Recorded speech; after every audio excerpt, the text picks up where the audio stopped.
बिस्मिल्लाहिर्रहमानिर्रहीम। First lecture जो गुज़रा यहाँ पर इन सेट्स के हवाले से उसी को अब कंटिन्यू कर रहे हैं। उसके तकरीबन 15 क्वेश्चंस हम डिस्कस कर चुके और ये वंस अगेन वो अगर क्लियर नहीं थी वीडियो तो इसको आप देख सकते हैं। ये हैं वो क्वेश्चंस जो पहले पेज पर थे 7, उसके बाद ये नेक्स्ट पेज पर अप टू ये आ रहे हैं 15, नेक्स्ट पेज पर अप टू 15। तो इसके बाद ये मज़ीद कंटिन्यू कर रहे हैं हम इसी स्टाइल को आगे बढ़ाते हुए क्वेश्चन नंबर 16 से। हाँ जी, which of the following are true. तो इस हवाले से जो ट्रू स्टेटमेंट है, अब सब सेट्स का ही जो आर्टिकल है उसी का कंटिन्यू डाटा ये देखिए।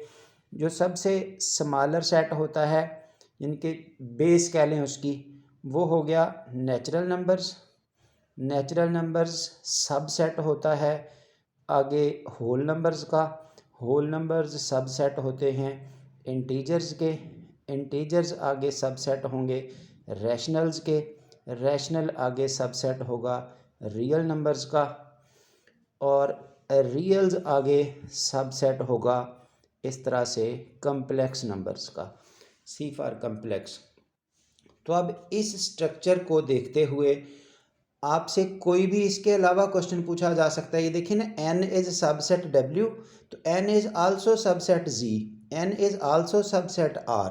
ये लाइन आपने क्लियर रखनी है। इस लाइन में कोई भी स्टेटमेंट किसी से भी अटैच करवाई जा सकती है। तो इस वक्त n z का सबसेट बिल्कुल ठीक है, n इससे पीछे है, z q का इससे पहले है, और अब अंडरस्टूड है ये सारे करेक्ट स्टेटमेंट्स हैं। कोई इसको इधर लिखे, इसको इधर लिखे, तो यहाँ से आपकी डिस्टरबेंस का अंदाज़ा हो सकता है कि अगर कोई मिस्टेक कहीं करवाई जा रही हो। तो ये सबसेट्स के हवाले से जो सम वेल नोन सेट्स का आर्टिकल है वो आपके सामने है। उसमें से ये लाइन आपने कंसिडर करनी है। हाँ, इसके आगे है, if a set S has m elements then number of subset in S। तो as per routine 2 raise to power m, ये नंबर ऑफ सबसेट्स बार बार आ रहा है। पिछले स्ट्रक्चर में भी गुजरा, पिछले सेट में, यहाँ से फिर वही पोजीशन है। हाँ जी, नेक्स्ट देखिए, which of the following is true, A belongs to this. ये जो टर्म बिलोंग्स टू है ना, इसका मीनिंग यूँ होगा कि वो एज इट इज़ वही स्टेटमेंट वहाँ सेट के अंदर होगी। मसलन इसकी करेक्शन यूँ मानी जा सकती है, अगर कहीं लिखा होता ए बिलोंग्स टू इस सेंस में से, अगर ये इस तरह लिखा हुआ होता तो फिर हम इसको करेक्ट मानते कि ये एज इट इज़ ए उस सेट के अंदर मौजूद है। इसी तरह अगर कहीं यूँ कहना हो ये ए बिलोंग्स टू, ये भी ठीक है बात, क्योंकि देखिए एज इट इज़ ये सब कुछ इस तरह से यहाँ मौजूद है। ये बिलोंग्स टू का इशू कुछ इस फॉर्म में आपने हैंडल करना है। इसी तरह 5 बिलोंग्स टू दिस। अब 5 बीइंग नंबर आपने देखना है, वो वहाँ नहीं है। 5 सबसेट है आगे, ये स्टेटमेंट है सबसेट की। तो जो 5 है उसको थोड़ा सा कंसिडर करते हुए, कुछ लोगों को ये आइडिया नहीं होता, ये 5 एक नंबर है, मेंबर है, ये इसके इक्विवेलेंट है। जिस तरह से पाई और 3.14 या 22/7 नंबर होते हैं, ये ग्रीक लेटर्स में पाई इनको शो करता है नियरली इक्वल टू। इसी तरह जो 5 है वो एम्प्टी सेट को शो करता है। लेकिन जब ये एक सेट के अंदर यूँ लिखा जाए, ये इसी तरह का बिहेवियर शो करता है जैसे पाई किसी सेट के अंदर लिखा जाए, फिर ये एक एलिमेंट बन के आता है। अब अगर 5 से एम्प्टी सेट मीनिंग लेना हो तो ब्रैकेट्स के बगैर लिखना है, या इसको ऐसे लिखना है एम्प्टी सेट, या इसको 5 लिखना है, ये एक ही बात है। हाँ जी, जो एम्प्टी सेट है वो हर सेट का सबसेट होता है, इसलिए ये सबसेट का सिंबल लिखा गया। 5 is subset of each set, इसमें कोई दो बातें ही नहीं हैं, दैट्स ऑल। ये डी इनकरेक्ट क्यों है, ये यही बात, 5 बिलोंग्स टू। अब देखें ना, वो आगे तो 5 सेट बना के लिखा हुआ है, खाली 5 ऐसे लिखा हुआ होता उस सेट के अंदर, फिर ये 5 बिलोंग्स टू, ये वाली बात करेक्ट होती एज इट इज़। सो इस तरह से बाकी बातें आप रिकन्सिडर कर सकते हैं अगर किसी भी जगह आपको कोई फर्दर ज़रूरत पड़े ऐसी ही चीज़ों को यूज़ करने की। हाँ जी, उसके बाद क्वेश्चन नंबर 19 है, यह set builder form. Set builder form का रूल कुछ ये होता है, x एक जनरल एलिमेंट लेना है, फिर सच दैट इस x की आपने प्रॉपर्टीज़ डिस्कस करनी है कि x क्या क्या शो करता है, सच दैट x किस किस चीज़ के मीनिंग को शो करता है।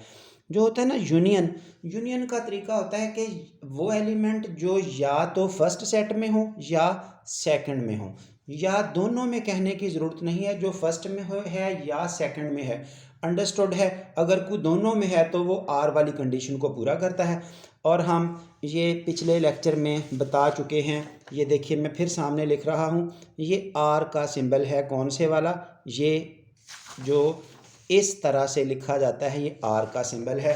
ये पिछला पेपर मैंने सामने किया, उसमें ये सिंबॉलिकल रिप्रेजेंटेशन क्वेश्चन नंबर 6 में सब बताई गई कि कौन सी चीज़ किसको रिप्रेजेंट करती है। तो ये देखिए अब क्या है, x such that x belongs to A या एक्स बिलोंग्स टू बी। अब ये वाला सिंबल आर को शो करता है, तो अंडरस्टूड है ये B is the correct answer choice. इसी तरह जब हम इस इंटरसेक्शन की बात करेंगे तो इंटरसेक्शन में कॉमन पोर्शन लिखा जाता है। अब कॉमन पोर्शन मीन्स जो फर्स्ट में भी हो एंड सेकंड में भी हो वही कॉमन होगा, यानी कि जिन दो को डील कर रहे हैं वो एलिमेंट जो फर्स्ट सेट ए में भी हो और बी में भी हो वो होगा इन कॉमन ऑफ बोथ। तो इसलिए वो जो एंड का कंसेप्ट है वो इस तरह डिनोट किया जाता है। So x belongs to A and x belongs to B, ये आपका ए ऑप्शन करेक्ट होगा। हाँ जी, उसके बाद set builder form of A minus B. तो अगर कोई बच्चा ए माइनस बी की डेफिनेशन को समझ पाए, यानी कि इसका मीनिंग होता है all elements of A, all elements of A which are not in B। ये रूल है, all elements of A which are not in B. तो फिर सेट बिल्डर फॉर्म में कैसे लिखना है इसी बात को, कि वो एलिमेंट डिफरेंस में आएंगे जो ए में तो होंगे and, note the step, and B में वो नहीं होंगे। So option C is, sorry ये डिफरेंस वाले का नीचे है, ए माइनस बी जो सेट डिफरेंस है, ये क्वेश्चन नंबर 21 है। So it is the correct option, यानी कि all elements x such that, इस तरह के वो एलिमेंट जो ए सेट में तो हैं और वही बी में नहीं होने चाहिए। अगर आप इस डेफिनेशन को याद कर सकते हैं कि डिफरेंस ऑफ टू सेट्स किस तरह शो की जाती है, all elements of A which are not in B, तो उस डेफिनेशन के मुताबिक आप बड़ी इजीली 21 क्वेश्चन को हैंडल कर सकते हैं। हाँ जी, आगे बढ़िए। बी माइनस ए को इसी तरह से, अब वही डेफिनेशन किधर जाएगी, all elements of B which are not in A. तो ये देखें तो all elements of B which are not in A, तो डी ऑप्शन। इसी तरह से ये ए कॉम्प्लीमेंट है। अब कॉम्प्लीमेंटेशन आपको पिछले पेपर में भी समझाया था, मैं फिर से वो सामने कर रहा हूँ। कॉम्प्लीमेंट का मतलब होता है जैसा कि ये मेन हो गया यू एक रेक्टेंगल, उसके अंदर ये हो गया एक सेट, इस सेट का कॉम्प्लीमेंट क्या होगा, ये छोड़ के जो बाकी शेडेड पार्ट है दैट इज़ ए कॉम्प्लीमेंट। अब ए कॉम्प्लीमेंट असल में टोटल यू में से ए को निकाला जाता है, u माइनस ए, इस तरह हम कह सकते हैं u minus A equal to A complement. Definition ही ए कॉम्प्लीमेंट की ये है, u minus A equal to A complement. अब यहाँ पर हमने क्या करना है, u माइनस ए को डिस्कस करना है। तो all elements of u which are not in A, all elements of u which are not in A, तो वो कौन सा होगा, that is option C, all elements x. X means जो एक्स आपने अंडर कंसिडरेशन रखा वही एक्स यू में तो होना चाहिए और वही एक्स एंड है दरमियान में ए में नहीं होना चाहिए। So that's it. ये है सेट डिफरेंस के हवाले से आपकी सेट बिल्डर नोटेशन या सेट बिल्डर मेथड। हाँ जी, आगे बढ़ते हुए ये फर्दर सेट थ्योरी कंटिन्यू है। If a set consists of those elements of A which are not in B then the set is, confirm है A माइनस बी की definition आपको लिख के आगे दे दी है। Which are the following is true, ये क्वेश्चन नंबर 25। हाँ जी, A union phi is equal to A. अब यूनियन मीन्स कॉमन और नॉन कॉमन एलिमेंट्स, तो फाई में तो कोई एलिमेंट ही नहीं होता, इसलिए यूनियन का मीनिंग ये सारा ए ही आ जाएगा। ये करेक्ट स्टेटमेंट है। A intersection phi is equal to phi, जब दोनों का कॉमन लेना है, ए में जितने भी एलिमेंट हों, आगे फाई में तो कोई नहीं है, तो जब फाई खाली सेट है, एम्प्टी सेट है, उसका इंटरसेक्शन लेंगे तो एम्प्टी ही रहेगा, क्योंकि इंटरसेक्शन में तो कॉमन पोर्शन लेना है। अब फाई का कॉमन किसके साथ आएगा? फाई तो खुद से ऐसा सेट है जिसके अंदर एलिमेंट ही नहीं है। दैट्स इट, ये दो करेक्ट हो गए। अब ना एक एमसीक्यू को हैंडल करने का थोड़ा सा माइंड मेकिंग भी कीजिए। माइंड मेकिंग मीन्स, अब ज़रा आइडिया लगाएं, जब आपके दो आंसर करेक्ट हो गए, दो करेक्ट हो गए, अब आगे एक ऑप्शन ये भी मौजूद है, all are correct, all of these. भाई तीसरे पर आप क्यों टाइम किल करेंगे? यही टाइम सेविंग फैक्टर्स हैं, तो आप तीसरे की सोच ही ख़त्म करें। 200% श्योर हैं कि आपके वो करेक्ट ऑप्शंस हैं, तो तीसरा फिर 100% करेक्ट होगा, क्योंकि ऑल ऑफ दीज भी दिया हुआ है। So that's all. उसके बाद 26 नंबर क्वेश्चन है, ए सेट दिया हुआ है, बी दिया हुआ है, और आगे आपको ए माइनस बी पूछा हुआ है। सो आपने ए को लेना है, all elements of A which are not in B.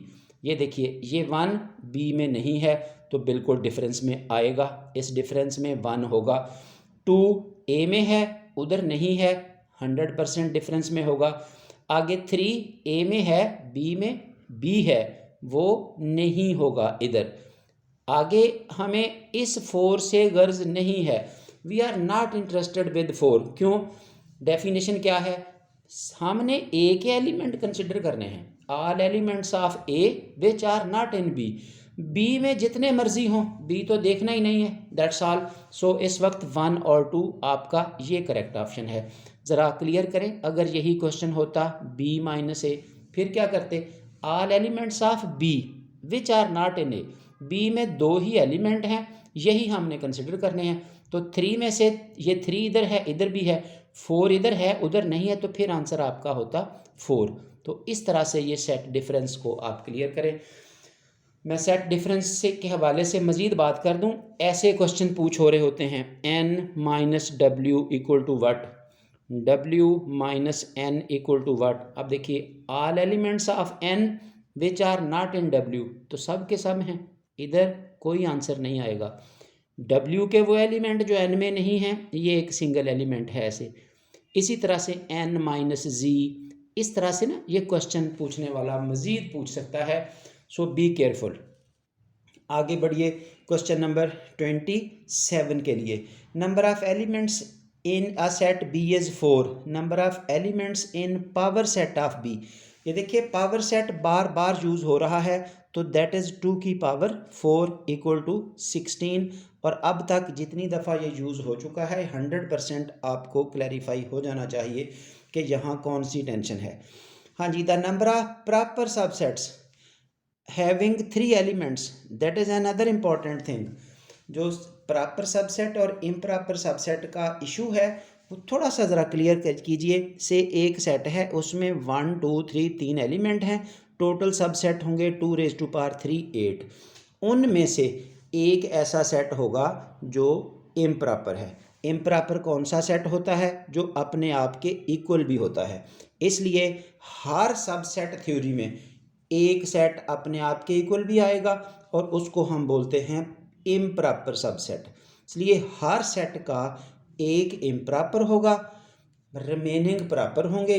जो टोटल हैं वो इस फार्मूला से। अब टोटल तो हो गए 8, उन 8 में से 7 हो गए प्रॉपर, 1 हो गया इम्प्रॉपर। तो फिर क्वेश्चन क्या पूछा आपसे? प्रॉपर सबसेट पूछे हैं। सो 8 माइनस 1 इक्वल टू 7। यहाँ मिस्टेक से बचना है। यही क्वेश्चन होता इम्प्रॉपर सबसेट बता दें, वो होता ही एक है। और अक्सर बच्चे यहाँ कंफ्यूज हो जाएंगे। If a set has n elements, सुनिए question, if a set has, ये मैं यहाँ लिख रहा हूँ n एलिमेंट्स, ये n एलिमेंट्स हैं किसी सेट में, इसके कोई बता सकता है प्रॉपर सबसेट्स कितने होंगे, इम्प्रॉपर सबसेट्स कितने होंगे? ये देखिए, ये हो गए टोटल, ये रहा फार्मूला टोटल का। उसमें से इम्प्रॉपर कितने हैं? इम्प्रॉपर ये हमेशा एक है। प्रॉपर कितने हैं? प्रॉपर कितने होंगे? उस टोटल में से एक कम कर दें। ठीक है ना, ऐसे ही क्वेश्चन पूछ हो जाते हैं। So one must be clear about the setup. ये रहा आपका अगला लेक्चर। मैं लेक्चर्स को कुछ उस स्टाइल से अरेंज करने की कोशिश कर रहा हूँ कि लेंथ आपकी बहुत ज़्यादा ना हो, नहीं तो फिर बच्चा फेड अप होता है, उससे अपनी वर्किंग पूरी नहीं कर पाता। तो इसलिए मैं इस लेक्चर को यहीं क्लोज़ कर रहा हूँ और इंशाल्लाह जो बाकी है अगले लेक्चर में वो वाइंड अप कर दिया जाएगा। सो यहाँ पर क्लोज़ किया जा रहा है। जिन लोगों को अब हमारा काम ज़ाहिर है लाइकिंग में अच्छा लग रहा है वो इसको लाइक ज़रूर करें, आगे अपने दोस्तों में शेयर भी करें ताकि सब लोग इससे इनके फ़ायदा उठा सकें, सबका बेनिफिट मिल सके। किसी के नंबर किसी को नहीं जाने होते, हर किसी ने अपनी अपनी मेहनत करनी है। अगर यूनिवर्सिटी सब लोगों को मार्क्स दे देगी तो सबका भला हो जाएगा। इसलिए ज़रूर सब तक पहुँचाइए जो जो भी इसमें वर्किंग कर रहा है। Thank you very much.